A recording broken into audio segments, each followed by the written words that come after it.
তো এখন তোমার কাছে আমার প্রশ্ন হচ্ছে, যারা এই মুহূর্তে একাডেমিক প্রিপারেশন নিচ্ছে, প্রস্তুতি নিচ্ছে, এই শিক্ষার্থীরা প্রাইভেট পড়ার ক্ষেত্রে তোমার তাদের প্রতি কি পরামর্শ থাকবে?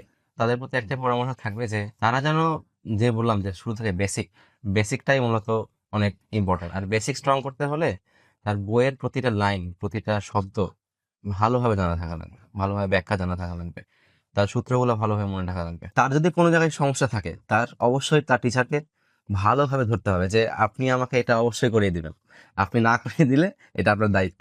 ঠিক আছে? তো এটা মানে স্টুডেন্টদেরকে এটা অ্যাপ্লাই করতে হবে। এটা নিজেদের উপকারটা নিজেরা বুঝে নিতে হবে যে এই পরীক্ষাগুলো আর যে ক্লাসগুলোতে শুধু যাওয়া আসা এটা করলেই তো আসলে হলো না। কারণ নিজের যে উপকার হচ্ছে কিনা এটা নিজেকে সময় দিয়ে বুঝে নিতে হবে রাত্রেবেলা।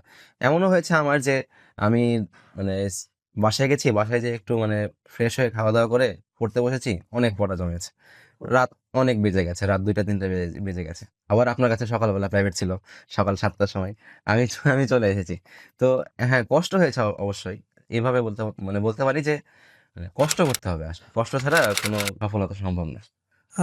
মূল কথা হচ্ছে আসলে আমরা তো আসলে পরীক্ষা দিব না, জি, আমাদের টেনশন নাই। জি, জি, তোমাকেই পরীক্ষা দিতে হবে, তোমারই টেনশন। জি, আসলে অবশ্যই। শিক্ষার্থীর উদ্দেশ্যে এটাই আসলে একটা বার্তা, সেটা হচ্ছে আমরা কোচ, আমরা খেলি না, তোমাদেরকেই খেলতে হবে। সুতরাং তুমি সঠিকভাবে বেড়ে উঠছো কিনা, খেলাটা শিখছো কিনা, সেটা আসলে তোমাকে নিজেকে বাসায় প্রচুর সময় দিয়ে প্রচুর সময় তোমাকে দিতে হবে। ঠিক করতে হবে।